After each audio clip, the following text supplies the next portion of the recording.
ආයුබෝවන් ඔයාව සාදරයෙන් පිළිගන්නවා YouTube හි අපේ කුස්සියට. ඉතින් අද අපි මොනවද හදන්නේ? මේ ගැන දැනගන්න යමුද කුස්සියට.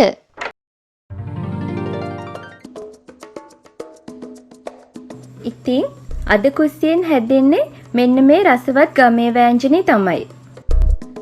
මොකද්ද මේ ගමේ වෑංජනය?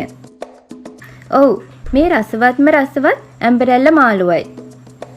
මම මේක ගමේ වෑංජනයක් කියලා හැඳින්නුවේ ගොඩක් නගරබදාය මෙය වෑංජනයක් වශයෙන් නෙමෙයි පළතුරක් වශයෙන් භාවිතා කරන්න පෙළඹිලා තියෙන නිසායි. ඉතින් ගමේ නගරි කියලා නැහැ. කොයි කාටත් රස විඳින්න සාම්ප්‍රදායික ගම්බද ක්‍රමයටම මේ වෑංජනය හදන්න අවශ්‍ය වෙන්නේ මොනවද කියලා ඉක්මනින්ම බලලා ඉමු.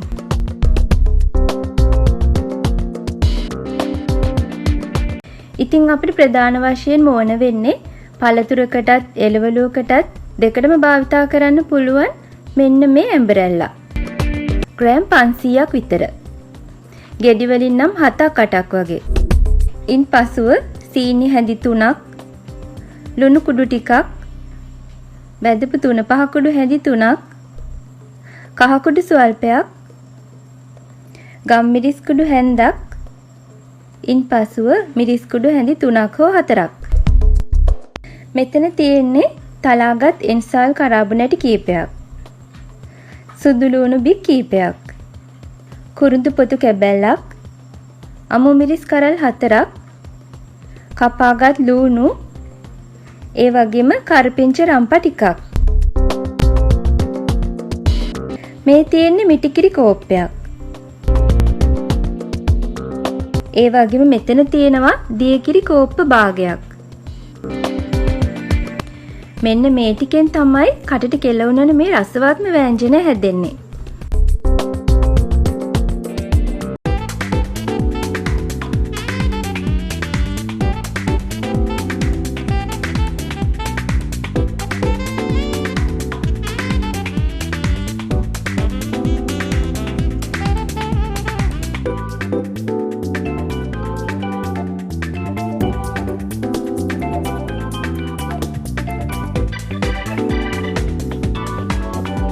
රයිට්. එහෙනම් මුලින්ම අපි ඇම්බරැල්ල ගෙඩියක් සුද්ධ කරලම වැඩේ පටන් ගමු.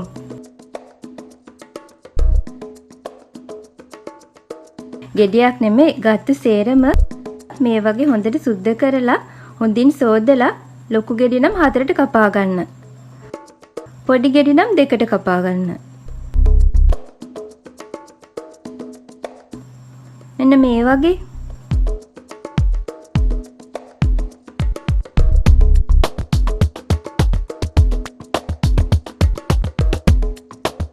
හොඳට මෝරපු ලොකු ඇම්බරැල්ල ගෙඩි නම් ගොඩක් හොඳයි.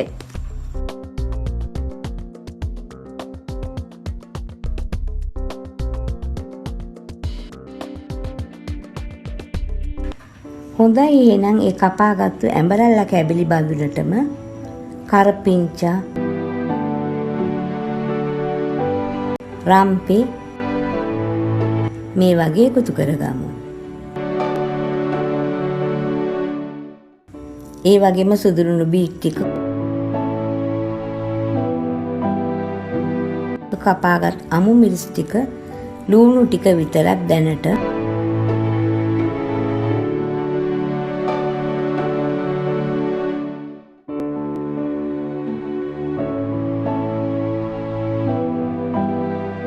දැන් මෙතනින් අපි මිරිස් කුඩු ටිකක්,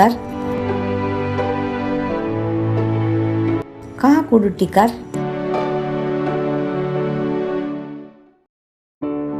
ඒ වගේම බැදපු 3-5 කුඩු ටිකක් දාගමු.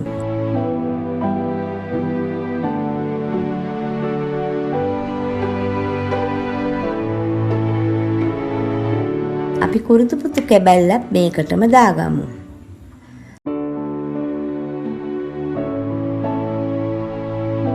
හරි, මේ තියෙන මිටිකිරි නෙමෙයි දියකිරි. අපි මුලින් මේ දියකිරි වලින් ටිකක් බඳුනට දාලා අතින් හොඳින් කලවම් කරගමු.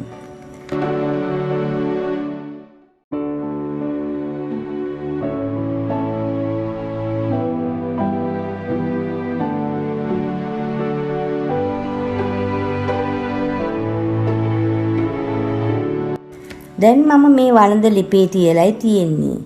ඔයත් මේ ව්‍යාංජනට මේ වගේ මැටි වළඳක් පාවිච්චි කරන්න. ඒක හැම දෙයකටම හොඳයි.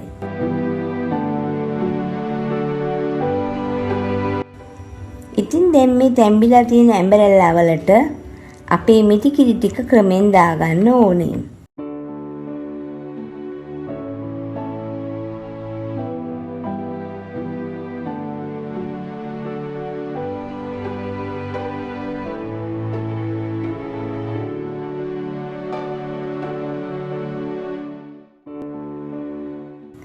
ඒ වගේම අපේ රස පදමනුව ලුණු ටිකත් එකතු කරගමු.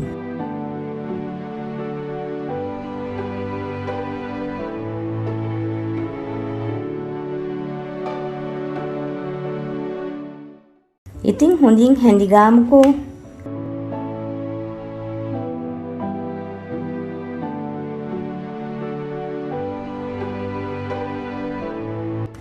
දැන් මේක තව ටිකක් වෙලා ලිපේ තියෙන්න දීලා මදකට බා ගන්න අවශ්‍යයි.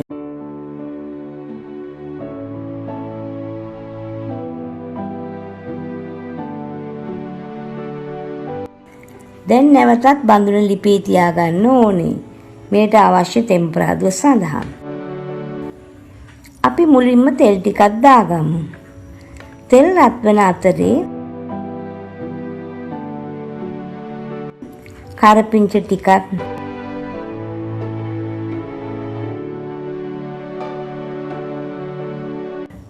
ලුණුත් එකතු කරගමු.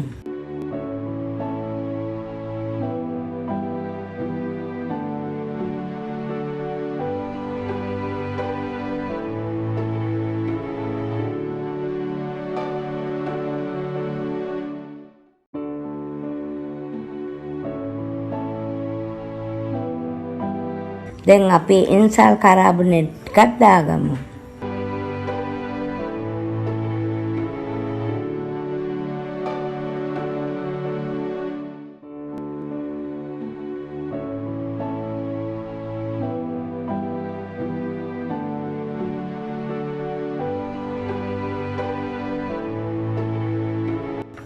දැන් අපි ඉතුරු මිරිස් කුඩු ටිකත් මේකට දාලා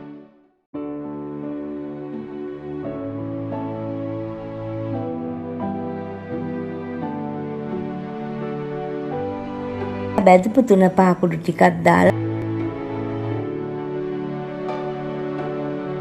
මේ වගේ හොඳින් කලවම් කරගමු.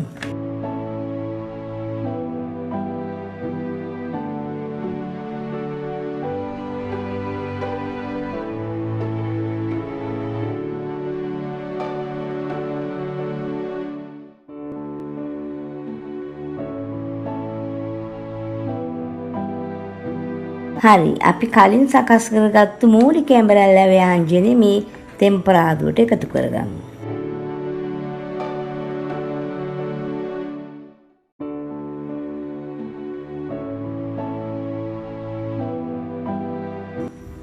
දැන් ලා කහ පාටට තිබුණත් ඇඹරැල්ල ක්‍රමෙන් තද පාටක් ගනීවි. අපි සීනි ටිකකුත් දාමු.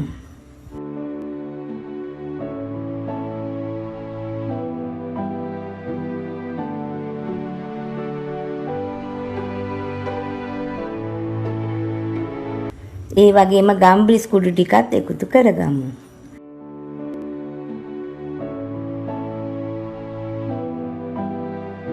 මේ වගේ හොඳින් කලවම් කරගමු.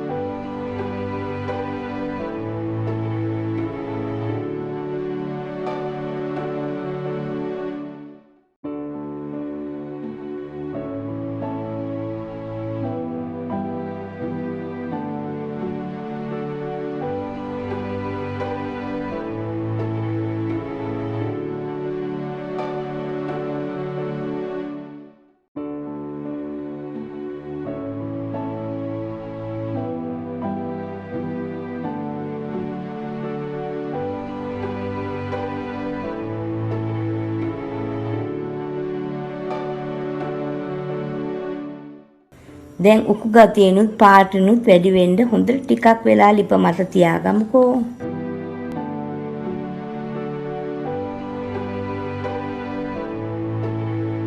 බලන්න ගොඩක් ලස්සනයි නේද? ගම්බද ගෙවල් වල විතරක් නෙමෙයි, නගර බද නිවෙස් වලත් මේ වගේ ව්‍යාංජන සැකසෙන්න ඕනේ. ලස්සනෙන්, සුවඳින්, රසෙන්, ගුණෙන් හැම අංශයෙන්ම ඉහළයි මේ ව්‍යාංජනය.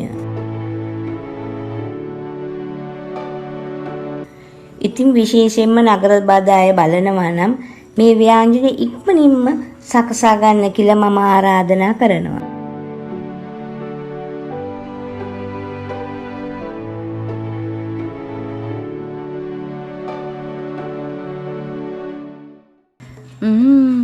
හරිම රසයි. අද නම් මට බත් මුට්ටියම කන්න සිද්ධ වෙයිද කියලා සැකයි. කොච්චර රසවත් ආහාර අපේ රටේ තියෙනවද යාළුවනේ. අපි මේ හැම එකක්ම හරියටම හදමු.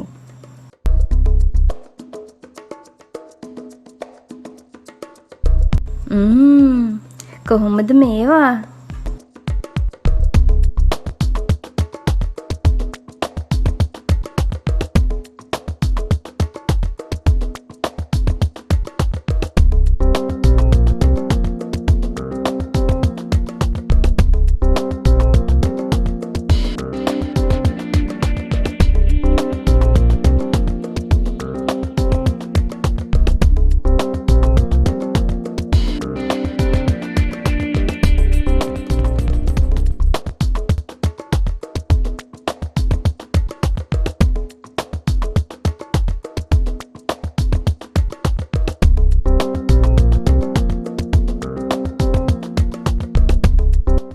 ඔයාට දැක්කම ආසිතනා නේද?